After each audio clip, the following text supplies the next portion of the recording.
the next 10 years. So let's put that $24 billion in context. That represents 1.5% of the deficit reduction that we are projecting for this fiscal year before the announcement. And it is far less than the $350 billion plus that we've already done in PPP loan forgiveness since last July. Now, consistent with long-standing budget practices, and consistent with the comments that I made on Wednesday here, the official budgetary score will be produced by the Education Department and the Office of Management and Budget in the coming weeks, and actually the Office of Management and Budget is going to be putting out more detail on this process and how it's slightly different than the preliminary estimate that I provided later today. So with that, happy to take questions. Okay, all right, guys, we're going to take as many as possible. Go ahead. Morning. My first question is, thanks for the number. Why was this a number that we didn't have the past couple days? Yep. And then this modeling is based off of, you said 75% of people taking advantage of the program. If 75% of people, if 25% of people aren't taking advantage of the program, do you consider that a flaw in the program? Would you consider the program a success of that number? If you can talk us through this. Sure. So look, we have to make an assumption about how many people take advantage of the program in order to provide this preliminary estimate.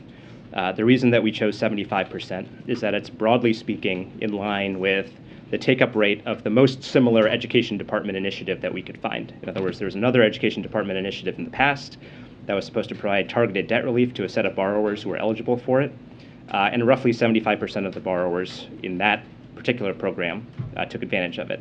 Now, we are hoping to get as close to 100% as possible, but we, for the purposes of putting out a preliminary estimate on this, we had to choose a number, and we felt like 75% was the most defensible. As for why you're getting it today, you guys asked us for it, so we're providing you with information. Good. So the way you're explaining how this is being paid for, how you just went through this, the $24 billion per year, are you considering? There was a bit of we're trying to get. Are you still considering this self-paid for, right? Because mitigation and compensating it in other ways are not necessarily having internal pays for this bill. So are you still phrasing this as it pays for itself, or are you phrasing it in a different way? What I would say is that yes, this is paid for. It is paid for and far more by the amount of deficit reduction that we're already on track for this year.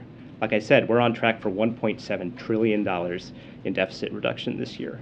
That means, practically speaking, compared to the previous year, $1.7 trillion more dollars are coming into the Treasury than are going out. And we're using a portion of that, a very small portion of it, to provide relief to middle-class families consistent with the President's plan. So yes, we consider it fully paid for.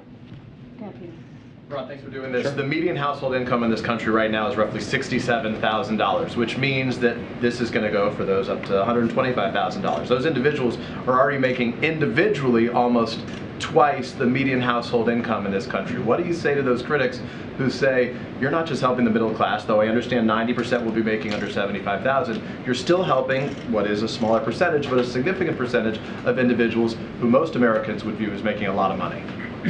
Sure. So look, in our view, as you noted, nearly 90% of the benefits go to people making under $75,000 a year. And our view is that the folks that you mentioned, under $125,000, they are middle-class families. And I think that they would widely be considered as such.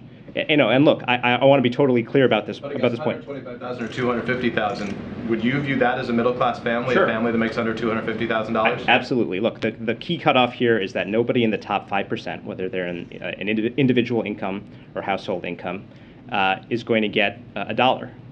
And look, it's extremely consistent with what the President has said on the tax side. Now, on the tax side, he said that nobody making under $400,000 a year should face a tax increase. So the economic story of this country over the last couple of decades, if we're going to look at it, is that there's been a relatively small sliver of folks who have done extremely well, the top 1%, top 5% or so. And our goal was to make sure that people below that, the bottom 95%, get a little bit more relief, get a little bit more breathing room, and that's exactly what this policy does. But by the way, targeted even more narrowly than that, primarily, overwhelmingly, to people making under $75,000 a year. And to follow up, if I can quickly, the White House yesterday was pretty vocal on Twitter, which it isn't always, criticizing some of the critics of this program, Marjorie Taylor Greene, Matt Gaetz, among them, saying how much money they received in PPP loans in the past. I think you would agree that there is a difference between a loan program as it existed, which was conceived to be, the PPP program that was conceived to be forgivable, assuming you spent a majority, I think 80%, on the payroll, as opposed to these loans, which were for individuals with expectation when they made money, they'd be paying it back. So is that a fair comparison, and why? Yeah, we absolutely think it's a fair comparison, and here's why. So, since last July, we have forgiven, under the statutory terms of the PPP program, more than $350 billion worth of loans. Right? Those are loans that the government has forgiven, turned into grants. And those are loans, by the way, of up to $10 million per business owner. Now look, we believe that providing support to small businesses is the right thing to do. We didn't design PPP. Maybe we would have designed it a little bit differently if we were in charge. But broadly speaking, providing support to small business is a priority of the president. But look, has any Republican in the last year stood up and said, inflation is really high, you guys should stop providing this loan forgiveness to PPP recipients. You should slow it down. Or you should change the rules because it's unfair that these people should get up to $10 million in grants. No, in fact, it's the opposite. The pressure that we've gotten from Republicans on the Hill has consistently been do this faster, make it easier for people to get forgiveness. So our view is, why is there a double standard here? Why is it, from the perspective of Republicans, great to forgive a loan of up to $10 million to a business owner, but if we want to provide $10,000 or $20,000 in loan relief to a teacher or a bus driver or a nurse, all of a sudden it's socialism? That's what doesn't compute from our view. We don't think that that's consistent. Justin? Thanks. I was wondering if you could talk about the $24 billion number, because it's a little different when you guys canceled the ITT or Corinthian. We were given a lump sum of the total amount. So I'm wondering if it is fair to extrapolate this to say that you believe $240 billion in loans will be canceled, or if not, what are the underlying assumptions that get us to the 24, right? Are you kind of cutting out, are you assuming economic growth that will offset some of it? Are you cutting out folks who would have defaulted on their loans but wouldn't repay? I think it doesn't include the other education department rules that would have been included. So can you just kind of get us to that number, and if there is a top line number? Yeah, so look, this is a cash flow estimate, which basically says, there's a subsection of borrowers who are going to get relief under this proposal. We estimate that 75% of them are going to take advantage of the relief that they are offered. And if that debt is canceled, that means that, if they were scheduled to make $400 worth of payments a year for the next 10 years, that cash flow is no longer going to come in to the government. It's that straightforward. Now, as the OMB item that's going to come out later is going to describe, there are some really key differences between what we are doing, which is a preliminary estimate, and the more complicated and frankly more precise score that is required by federal law. And to give you a few examples, number one, under federal law, to do a budget estimate of this, you have to take the net present value of all of the payments that are foregone. That estimate is going to look at some really important technical implementation decisions that the Department of Education is going to have to make. So, for example, if you're a borrower and you have multiple loans over $10,000, well, if you get $10,000 in relief, which of these loans is going to get canceled? It matters for the cash flow. That's the kind of more sophisticated drilling down type of analysis that's going to happen as part of that process, consistent with our with budget scoring. But in an effort to provide you all with more information and a ballpark, that's what we're doing here. Just because I have you right now, and Jay Powell spoke earlier today, he said that the Fed was likely going to continue to pursue interest rate hikes, but that it could result in pain in both a slower economy and job losses. Obviously, inflation is a major concern, and that's what the Fed is looking at here. But the president has not only said that the Fed is independent, but it has sort of endorsed their vision. And if their vision results in job losses and an economic slowdown, has the president's opinion of that changed anyway? Well, I'm not going to answer that hypothetical, but I will say that we have great respect for the independence of the Federal Reserve. I'm not going to comment directly on Chair Powell's comments, but there's been a lot of good data released about the economy, including this morning, that to us gives us a lot of hope about the future trajectory of where things are going and how middle-class families are going to be doing. So, for example, PCE, which is a measure of inflation, came out this morning, and In fact, it's the one that the Federal Reserve prefers to the CPI. And what PCE said is that prices fell last year, 0.1%. And at the same time, incomes increased. So that tells a good story about the state of the economy. The University of Michigan put out its consumer sentiment survey this morning. Consumer sentiment is up quite a bit over the last month. And consumers' inflation expectations are down. So again, all good signs there. And of course, if you look back to some of the data releases a little bit earlier, for July, we had 528,000 new jobs. CPI, which came out in July, that was flat, so no price increases in July. And of course, everyone's favorite measure of the economy, gas prices, are down over $1 since their peak. So a lot of good news in the economy. We're going to let the Fed do its work, and our focus here is to support households, keep our eye on the ball on inflation, and hopefully come out the other side with steady and stable growth, which is what the president has said is his goal. Go ahead, Matt, and I'll come to the back too. I had two sort of technical questions, but thankfully you're here to answer some technical questions. The first is, you guys have argued about the $1 trillion in deficit reduction.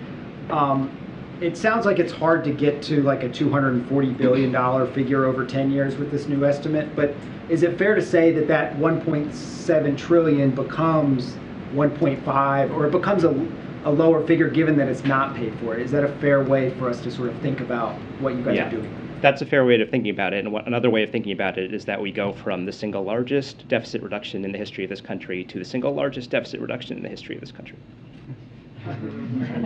So the second question is about whether you guys have estimates.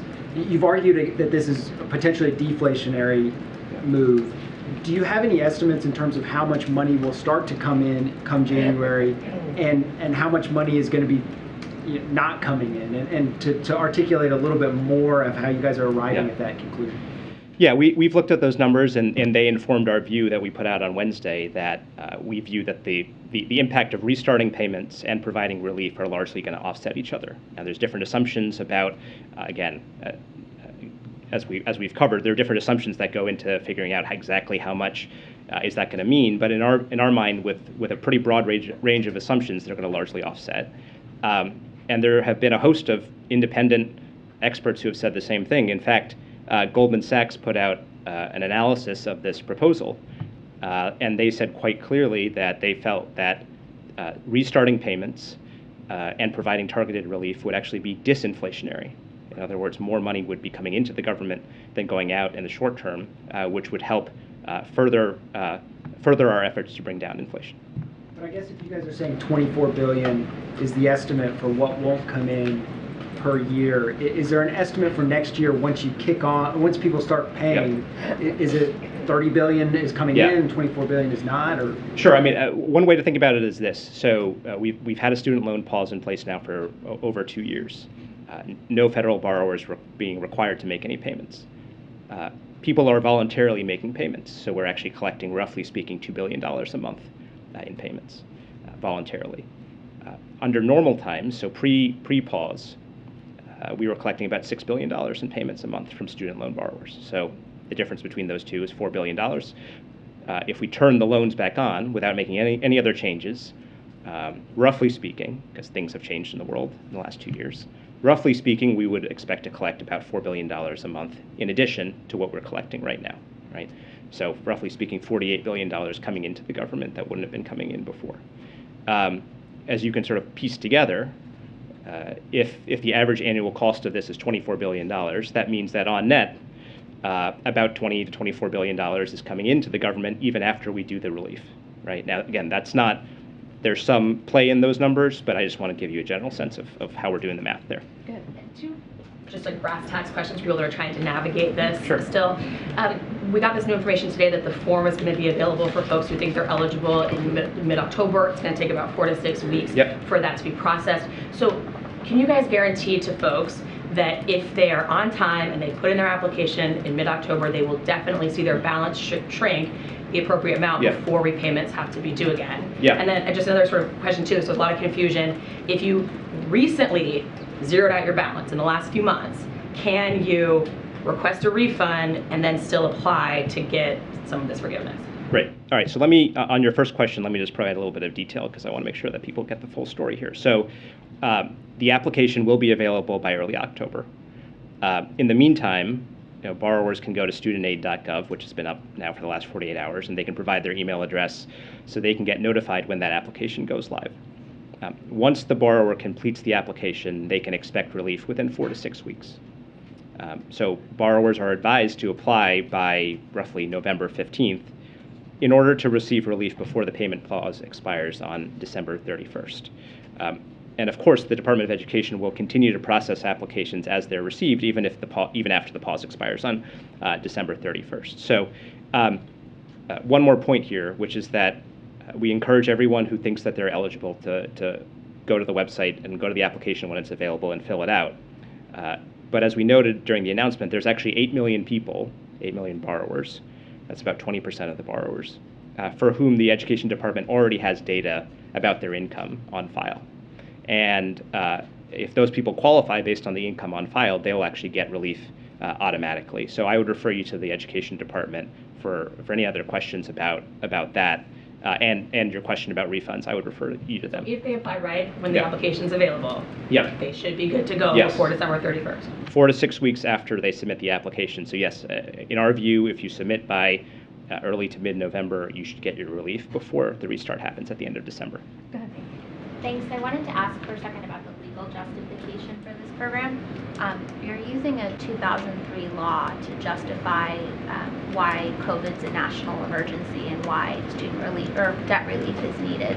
What's your response to critics that say that that's a stretch in the law? And do you plan, or does different agencies that are involved here plan to put out more legal justification for why this is okay? Well, look, again, I'm not a lawyer, so I don't want to get into too much of the legal nitty-gritty here, but what I can tell you is that both the Department of Justice Office of Legal Counsel and the General Counsel's Office of the Department of Education have looked at the text of the statute and believe that the action that the Secretary took and that the administration took here is legally justified. There's more detail available in some of the memos that they've written, and I would recommend that you talk to them about it. But the president was clear from the beginning that he did not want to move forward on this unless it was clear that it was legally available to him. And one of the first things that he did when he came to office was ask for that legal opinion, and got the answer that yes, options were available to him that were legally permissible under that law. And it's worth noting, by the way, that law that you're talking about is the exact same legal authority that the Secretary of Education has been using since 2020 to impose a pause on student loan payments for 45 million borrowers. And that has not been challenged in court. It has not been found improper by a court. It's the same statute that the previous administration used and that we have used that we are now using for this action. I also wanted to ask, you as an administration have taken existing statutes, and I don't know if stretch is the right word, but you did it with the eviction moratorium, you did it with vaccines, and we've seen courts push back. In this case, you have people who are really excited and really making plans with this money that they think they're going to save. And what's your response to them? Are you preparing for a legal challenge?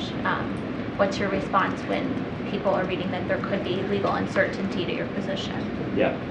Well, look, what we can say is that we believe we're on strong legal ground in taking this action. Of course, people can challenge actions in court. It happens all the time. It happens to this administration. It's happened to every administration in history. It's going to be up to the courts to decide whether those are valid claims or not. But we believe that we're on very strong legal ground. Thank you. Niles, and then we'll come in. If you follow up to that, if a judge somewhere were to attempt to put a stay on the implementation of the student debt relief, would the payments still resume in January? The other side of the coin. So if the student debt relief were to be stopped by a court, would the other side of it, the payments still resume? Yeah, I'm not in a position to answer that hypothetical right now, but it's a good question. Thank you. I wanted to just go back to your comparison between this and the PPP loans, Sure. because what Republicans and critics are saying is that there's a difference between those decisions being voted on by Congress and those loans that turned into grants being by and large for to cover businesses that were shut down by the government involuntarily because of a natural disaster versus students who willfully took out their loans and are now unable for whatever reason to repay them. There is a difference there. Well, I would say both actions are based on laws that Congress passed. You know, we are implementing a law that Congress passed, actually a Republican Congress and Republican president in 2003, the HEROES Act. And again, that's the exact same legal authority that the previous administration used to put a pause on student loan payments. That's the authority that we're using in this instance. So, you know, we are acting consistent with the law. And look, to go back to my earlier point, we're not against PPP. We're supportive of the idea that small businesses should get relief. The point is that over the past year, we have been forgiving hundreds of billions of dollars worth of loans to business owners. And remember, that program was stood up very quickly. Money went out the door quickly, and Congress could have come back at any time and said, you know, we should look a little bit more carefully at these loans. Maybe we shouldn't be providing forgiveness to people if they clearly did extraordinarily well during the pandemic. Remember, these are really low interest loans. Maybe we should just make them pay back their loan at a low interest rate rather than forgiving it. None of that happened. We didn't hear from a single Republican pushing for any of that. Everyone was on board with forgiving up to $10 million in loans.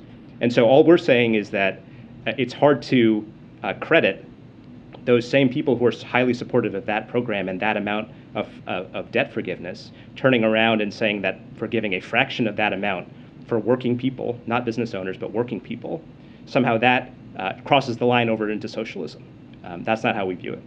What's the difference, though, between, I guess, how are you justifying using a 2003 law that was designed to help military families for this purpose, where you're now helping bail out people who took out loans and cannot pay them? Do you view people who can't pay their debt as heroes, like those who are in our armed services and were fighting after 9/11? Yeah. I mean, look, I think, as the president has said, there is a real problem here with the burden that student loan debt places on people from low-income and middle-income families. You know, we used to have a system where a Pell Grant, which is federal support to low-income families, used to cover 80% of the cost of going to a four-year public college. And as of today, it covers 33% of the cost. So what are people supposed to do? They want to get a degree. They're being told that's the right thing to do. They think it's going to help them. Universities. Why not build in something to make sure that borrowing moving forward is limited, or that universities don't just ratchet up the cost? Yeah, I'm glad that you brought that up because I want to address it. Remember, the president put out a three-part plan on this, and the third part of it was accountability for colleges. And it detailed a few things. Number one, unlike the previous administration, which loosened the reins on colleges and universities, rolled back rules that were intended to hold them accountable for raising costs, this president and this administration reinstituted an enforcement office at the Department of Education that goes after these types of colleges. It kicked out an accreditor, which is a private company that basically says that, you know, this institution, this college is good enough, so they should get federal loans. This accreditor allowed colleges like ITT and Corinthian to get access to federal loans, and then those colleges defrauded people, defrauded students. So this administration responded by kicking that accreditor out of the program. They're not going to be able to accredit colleges anymore. And I would note that a central element of the president's community college plan was accountability, so that neither colleges or states that took that money could raise prices on students unfairly. So all of that said, I think that we believe that the department should have even more authority to go after bad actors and to hold colleges accountable, and we're eager to work with Congress to advance any proposals along those lines. And then I guess I wanted to ask, I know the president last month, when he made remarks about the Inflation Reduction Act, really highlighted the fact that it would reduce the deficit. And if a larger percentage of the student borrowers end up availing themselves of this program, you know, it would cost $320 billion, right? If you had 100% uptake essentially over 10 years, and that's the goal. So, you know, is there, I guess, can you acknowledge that some people would feel disappointed that this could basically wipe out the savings from that law? Yeah, no, I'm glad you asked about that, because I think that there's a nuance here that's important to understanding why that doesn't quite work. So when the budgetary score comes out for this proposal, like I talked about, we're going to get a little wonky for a second here. What it's going to do is say that all the loans that are being modified or eliminated here, we have to look over the lifetime of that loan and figure out how many dollars are we not collecting because of that modification. And so, as you know, many loans, the repayment lasts over 10 years. People are repaying for 20, 25 years in instances. So really that score is going to reflect the cost over a much longer time horizon than your standard 10-year budget window. As a result, in our view, the thing that we should compare that score to is not just the first 10 years of the Inflation Reduction Act, it's at least the first 2 decades of it, and maybe the lifetime impact of that. And if you look at outside analyses of the long-term impact of the Inflation Reduction Act, they find that it would reduce the deficit by $1 trillion over the next 2 decades. So in our view, that is the relevant point of comparison on that. MJ? Yeah, I wanted to ask you about the updated Penn-Wharton estimate, which says just the debt cancellation piece alone would cost up to $519 billion over 10 years, and then the total plan would cost upwards of $1 trillion. Obviously, there is a significant gap between the $24 billion per year that you're citing, or $240 billion over 10 years. Just wanted to give you the chance to walk us through why we might see that difference in the two models. I know it just came out today, and I didn't have too much time to look carefully into it, but I got a chance to skim it. My view is that there's a couple of things. Right off the top, getting to that $1 trillion, they have a massive range on estimating the impact of our reforms to the income-based repayment plan. They say that their baseline estimate is that it costs about $70 billion. But then they say it could cost $450 billion more than that if you make certain assumptions. So, in our view, you can lop off that $450 billion right there because it seems to be somewhat speculative and clearly the top end of the range. Beyond that, the debt relief analysis doesn't do a few things. Number one, it doesn't account for the fact that it assumes 100% of people will take it up. In our mind, that's not necessarily a reasonable assumption. And look, estimating the cost of forgiving certain debt is more complicated than just looking at the face value of the debt that's being canceled. So I gave the example, I was here last time, that let's say you cancel debt for somebody who's been in default for more than 7 years, and there's actually millions of borrowers in that position. If the face value of their debt is $10,000 and you cancel it, it's not reasonable to say that the cost of that is $10,000 because you were sitting here collecting $0 on that loan year after year after year. So some of those elements are also going to affect the score. So the Education Department has the best data on it. It has all of the data about who repays, what to expect about repayment horizons and payment rates, how this interacts with the existing income-based repayment program and all of that. So we feel confident in our numbers. Just one follow-up. Given that the upwards of $1 trillion that they are estimating, that obviously is a number that's a lot closer to the $1.7 trillion in deficit reduction that you all have been citing. So I'm just curious, was the total cost that this plan would amount to, was that a factor when the president and all of you were deciding what the total amount of forgiveness should be, or was the forgiveness amount, did you get there sort of regardless of the cost and then you sort of figured out what the general cost would be after? Yeah, I want to make totally clear that we don't think that $1 trillion is anywhere in the ballpark of what this is going to cost.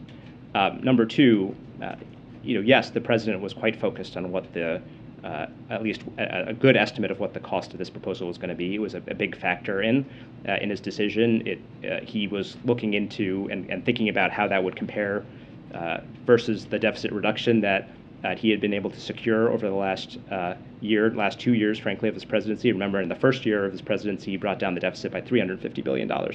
So it was a factor. We provided him with estimates along the lines of what we have provided you, and that did play a role in thinking through how to design the policy. Was there a percentage that he was determined not to cross? Not that I recall. Okay, just like 2 more. For students who are about to take out new loans, what should the message to them be about whether their loans could be forgiven in the future? And does the White House have an obligation to emphasize that this could very well be a one-time thing so that they're not taking out additional loans? I would say 2 things. Number one, this is going to be a one-time thing in terms of the blanket relief. This is an authority that is conditional on an emergency, as I said, And the president believes that this relief is warranted in this instance, coming out of the pandemic and as we transition back into repayment. It is not the kind of authority that you can use over and over again. But what I would say to that student is that these income-based repayment reforms that are also part of this proposal are designed to help people who go to school and then end up having lower income, middle income jobs going forward. Remember, we had some examples in the fact sheet that we put out alongside the proposal showing that, for example, somebody making $30,000 or $40,000 a year after they have some debt, the income-based repayment reforms represent a savings of $1,000, $1,500 a year or more, depending on their exact circumstances. So it was really important to the president that this package of proposals not just be relief for current borrowers, it's a reform to the system so that future borrowers also get more manageable debt loads going forward. Okay, I think the in-town pool has to gather, so folks need to go feel free. I'll stay a little bit longer. You're being very... I'll just ask my question. Many comparisons have been made from the American system to foreign governments, where higher education is government-funded, taxpayer-funded, at no cost to the student. Yep. How did foreign systems inform the decision for loan forgiveness? And is there any economic data we can glean from those countries that we might see as a result of the loan forgiveness decision? Yeah, as we've talked about, part of the reason that we're in this position, part of the reason why the cost of college, even after accounting for inflation, has tripled in the last 40 years, since 1980, part of it is that there has been a significant amount of disinvestment, especially at the state level. So states used to put more money into funding public education, public higher education in their states, and that helped keep tuition down, especially for in-state students. What we've seen in recent decades is pulling back on that, and basically shifting the burden onto students who come from lower income and middle income families. And as I noted, the federal government hasn't done enough to step in and fill that void, and the value of the Pell Grant has deteriorated from 80% to 33%. So, what the president has called for, as you know, is a series of increased federal investment that would make it easier for folks from lower income and middle income families to go to college, right? Doubling the Pell Grant. Right now, the Pell Grant's about $6,500 a year. He wants to double it to $13,000 a year. That represents a significant amount of relief for people from lower income, middle income families. And as I talked about, he's also pushing to make community college free. All right, I gotta wrap it up. I'll Okay. stay a little longer for folks and take some questions. Thanks, everyone. Thank you so much. That was very helpful. Thank you. Good to have you. Okay, so I'll stay a little bit longer and take some questions for folks who are still here. Okay, just a topper for you, and this is something that Bharat already alluded to, talked about, which is the PCE. While there is more work to do to bring prices down, we received several pieces of encouraging economic news today from PCE. The new data on the personal consumption expenditures, what economists call, again, PCE, show that in July, incomes went up while prices went down. So based on this measure, inflation went down in July. This was largely driven by the fastest decline in gas prices in a decade. The national average is now down to $3.87 per gallon. The American people are starting to get some relief from high prices, and that's underscored by new data that shows consumer sentiment is up 13% since July. And 1 year expenditures of inflation dropped by nearly 0.5 percentage point. That's encouraging news as well. The president's #1 economic priority is lowering costs while sustaining our historic economic recovery. The recently signed CHIPS Act and Inflation Reduction Act will do just that. Once again, we have more work to do, as we have said over and over again. We continue to face real global challenges, and we are always careful to not read too much into any 1 month's data. But what we saw today is encouraging evidence that we are on the right course and we are making progress. Amr? Does the president believe it was appropriate for the former president to have classified information and unsecured in his home? So, as it relates to, and I understand why folks have an interest in this, we totally get that, but as it relates to any comments on anything related to this independent investigation, even any underlying materials. We feel that it is not appropriate for us to comment on this. This is an independent investigation that the Department of Justice is leading. That's something that the President finds is an important thing to do for the Department of Justice to have that independence. We're just not going to comment. The President yesterday suggested that Republican ideology is veering towards semi-fascism. Could you just clarify what exactly does the President mean by that? And secondly, the President also said he respects conservative Republicans, but he does not respect MAGA Republicans. More than 70 million Americans voted for Trump in 2020. Does he not respect those voters? No, I mean, that's not what he said. I think he was pretty clear, and he was very powerful last night. Look, what the President said last night was that when it comes to MAGA Republicans, when it comes to the extreme, ultra wing of Republicans, they are attacking democracy. Right? They are taking away rights and freedoms. They are using threats of violence. They are taking away voting rights. And he called it what it is. That's what he did. He called it what it is, and what many, we would argue, historians would agree with us on. And so what Joe Biden believes is, as president, he should, and President should, be the strongest voice for democracy.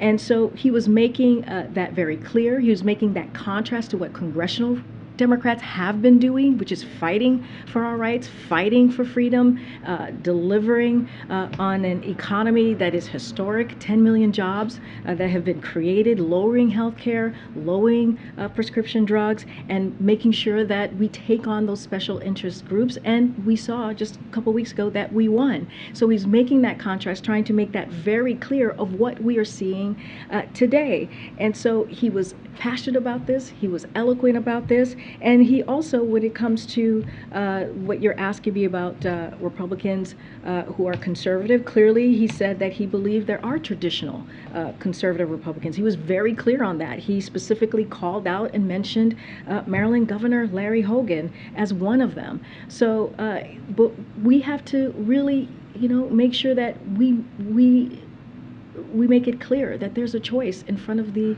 American people, right? And we have to make sure that we make it loud and clear that when it comes to MAGA Republicans, we call that out, and that's what he did. And what they're doing, right? What they're doing in attacking our democracy. And so he wanted to be clear on that, and he made that contrast, and that's what you heard from the President.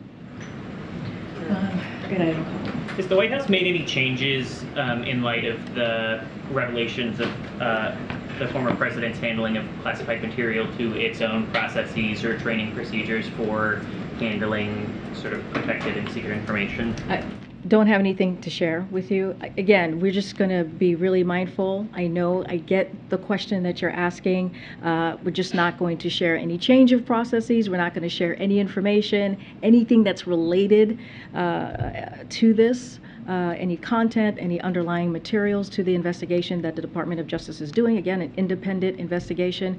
We're just not going to comment at this time. Just to hop back to loan forgiveness for a second. NPR has done a lot of reporting on sort of administrative processing failures at the Department of Education for these loan programs. These are kind of lapses in income-based repayment and sort of profession-based repayment that Secretary Cardona has acknowledged. Is the administration concerned at all about similar issues for the sort of coming loan forgiveness program, or ways that it might give up the leave borrowers in the lurch? So look, you just mentioned Secretary Cardona has been really clear about the previous loan forgiveness programs or other programs that have been before him and in his agency. Look, we take this very seriously. We believe that this is an important plan that's going to give relief, again, to up to 43 million Americans. It's a very targeted plan that's going to give relief to 90% of Americans that are making less than $75,000 a year. That is important. This is a campaign promise that the President made and kept, and he went beyond, not just to 10,000, but up to 20,000. So we're going to do everything that we can to make sure that that gets delivered. But of course, we're going to hear from folks and see if they'll take us up on it. Again, this is an important piece of important plan that is historic. We have not seen any president do this before, and we're going to do everything that we can. Of course, Secretary Cardona is going to do everything that he can with his team to get this done. Go ahead, April. Karine, this Sunday will be the 59th anniversary of the March on Washington. And how is this White House, how is this president marking that moment, particularly as he decided to run for office because of the massacre in Charlottesville, as he walked in talking about equity and equality? So let me first say a couple of things, because it is an important day, and I want to give it the due as you're asking me this question. You're right. When the president and so many Americans saw what was happening not too long ago, back in 2017, just in August of 2017, and we saw what was happening in Charlottesville, that moved him. What we saw, the hatred that we saw there, that moved him, and that moved so many of us. And he actually wrote an op-ed talking about what he thought that meant for this country, and how sad and devastating it was to see that type of behavior, that type of hatred, and that type of sentiment that was very public, and also someone lost their life. So I want to make sure that we don't forget that day as well, or that weekend as well. And when the president came into office, he took that, when talking about dealing with racial equity, he took he took that very seriously. And you see that across the agency. He signed an executive order talking about how he wanted to make sure that there was racial equity within the agencies across the federal government, and you've seen him do that. And Susan Rice, as you know, the ambassador is leading that effort with her department, and dealing with the different agencies and making sure that we deal with racial inequities, even here in the agencies. So as it relates to March on Washington and that anniversary, the president has said this before, and I'll reiterate, the March on Washington and Dr. Martin Luther King Jr.'s "I Have a Dream" speech changed the course of history. We continue to reaffirm our commitment to fulfilling America's founding promise. And the president has made advancing equality core to his administration, as I just laid out. We can't rest until justice truly rings out for all of us. I don't have anything specific on what the president's going to be doing on this, but we will share if we have anything more. And there was a missed opportunity, if you will. Civil rights leaders wanted to mark the anniversary Sunday by having a meeting with the president this week. Could you talk about that? Is there effort to try to have this meeting happen soon? Was it a missed opportunity, etc.? So, I mean, I'll say this. I don't have a meeting to read out or speak to at this time, but we have stayed in regular touch with civil rights leaders. You know this, April. I think you've reported on the many meetings that this administration has had with civil rights leaders. We are in close touch with them. The president has a very good relationships with many of those leaders, and so we find those relationships important, that we will continue to grow. Again, I don't have a meeting or anything to lay out, but again, we're in regular touch with members of that community. And lastly, is equity still one of the major one of the major pillars of this administration? Years in, is this still one of the fundamental pieces of this administration? Oh, it is. It is.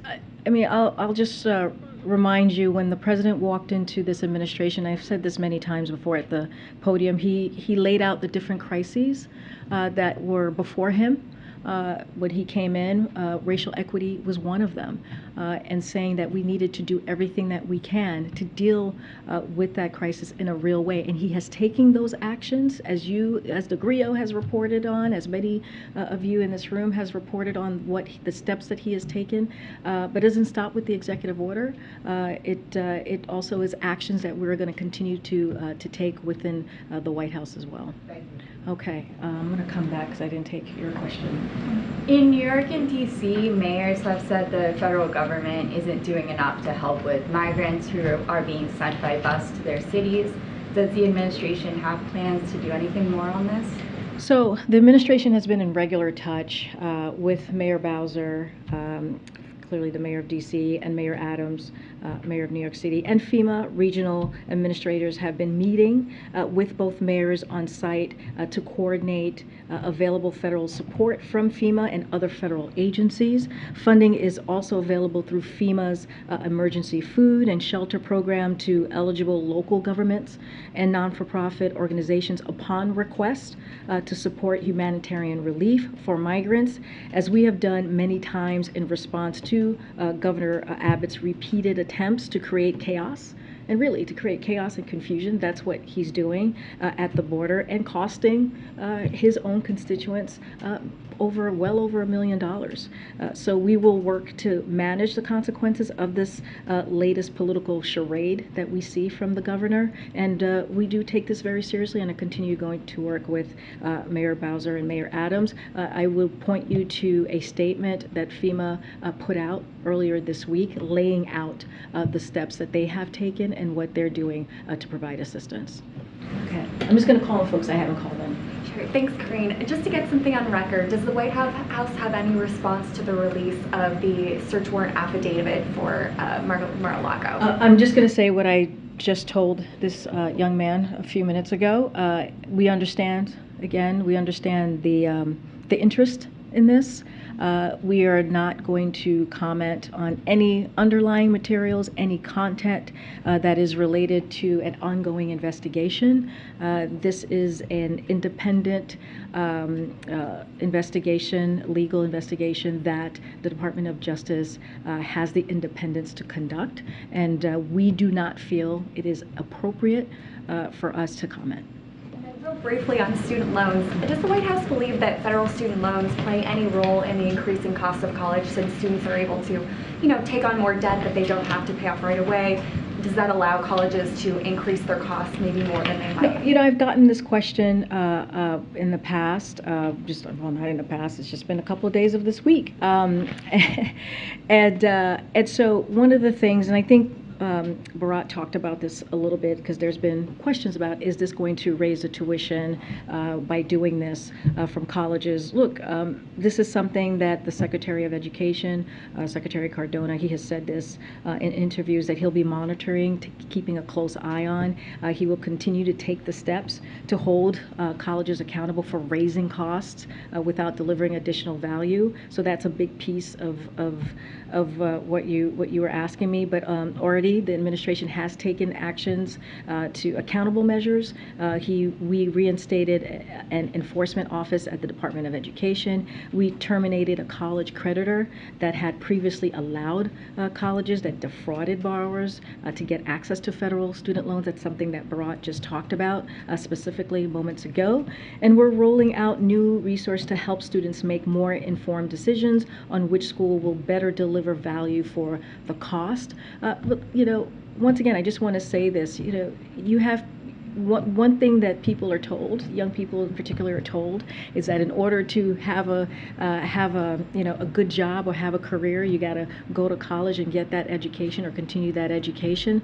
And there's some communities that need a little bit of help, and we should be providing that little bit of help.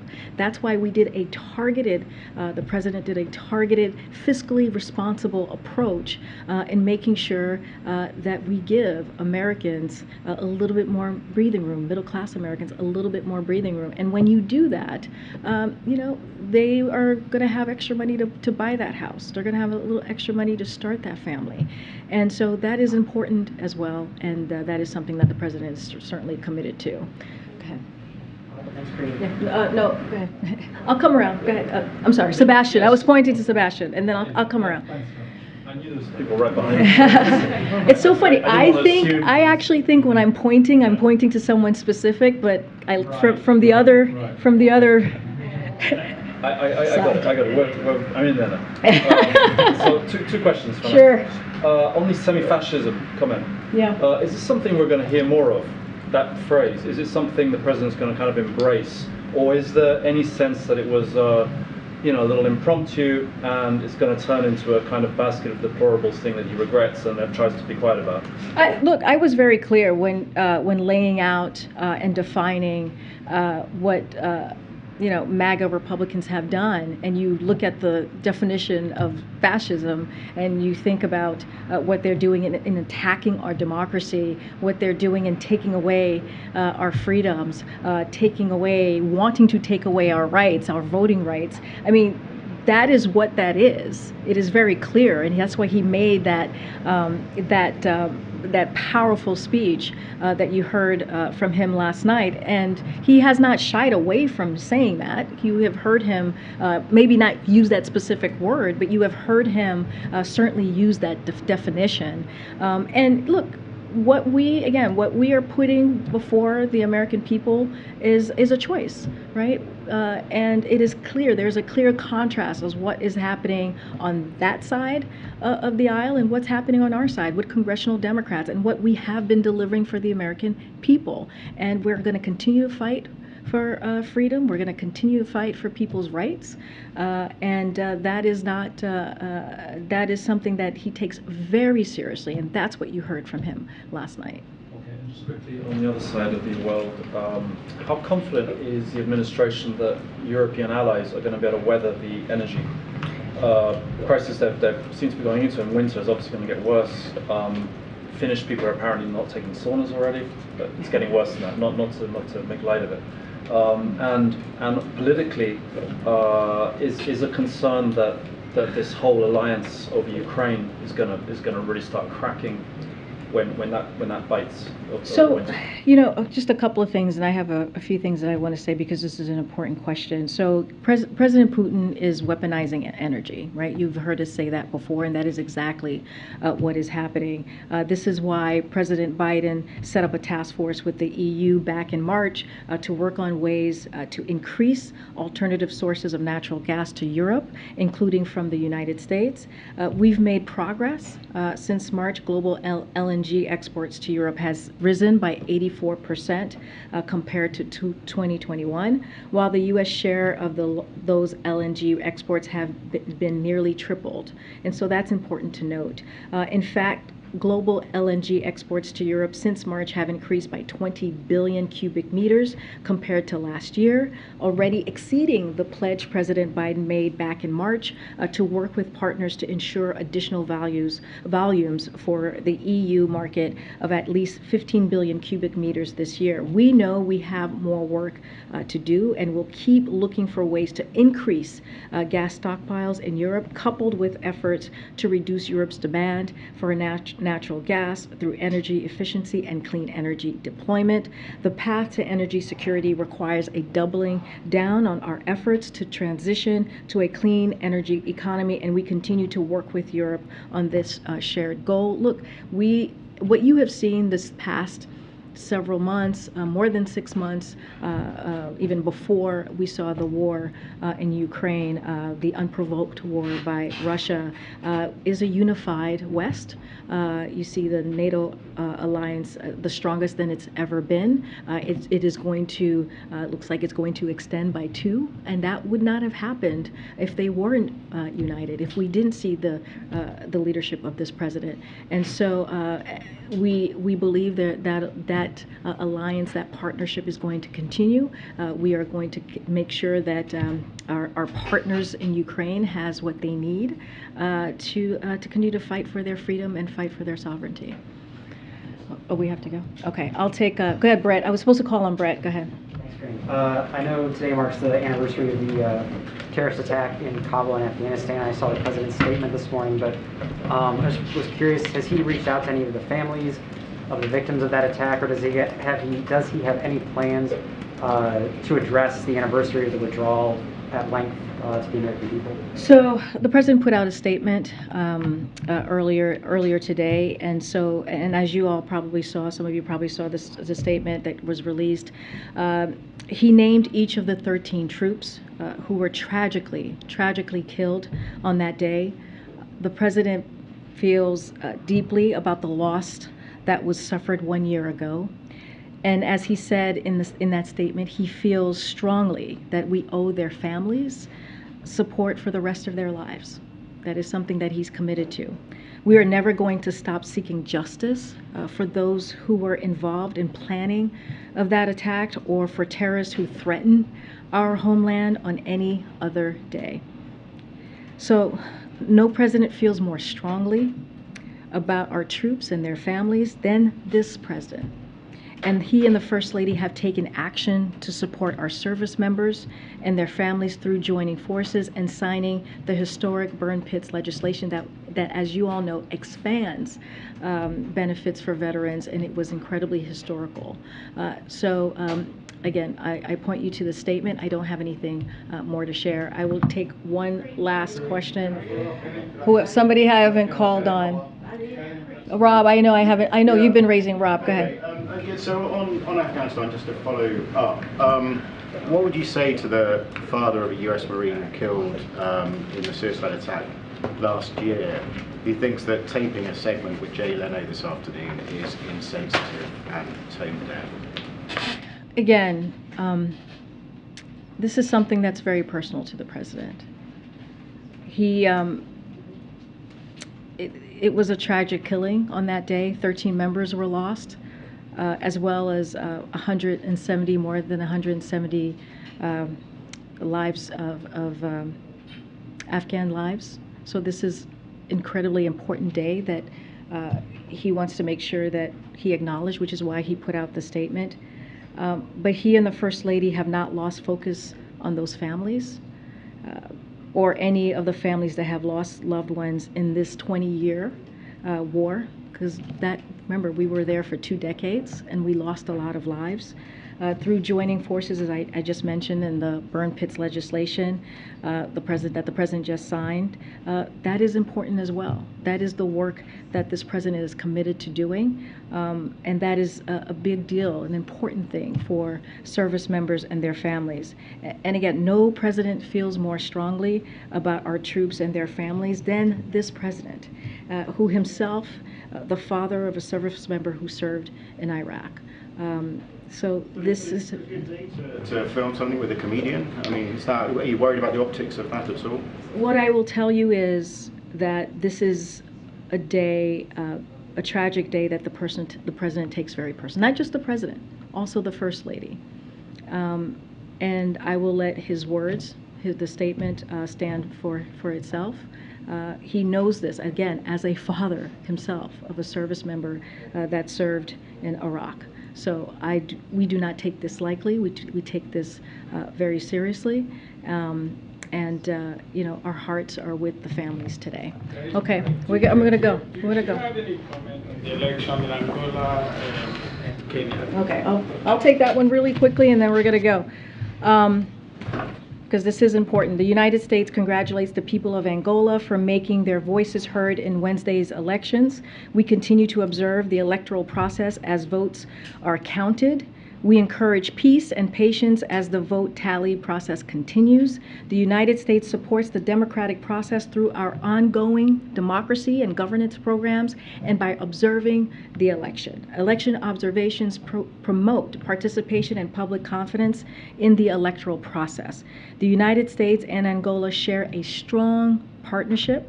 We will continue to work together with the government chosen by the Angolan people to deepen cooperation around shared priorities, including democracy, economic growth and investment, global health security and public health, and climate and energy goals to create a better future for all Angolans. The United States commends the people of Angola for their participation in the democratic process and efforts to strengthen democratic institutions, which will provide a foundation for a safe, prosperous, healthy, and inclusive future for both of our countries. Thank you, everybody. Have a great weekend. I'll see you on Monday.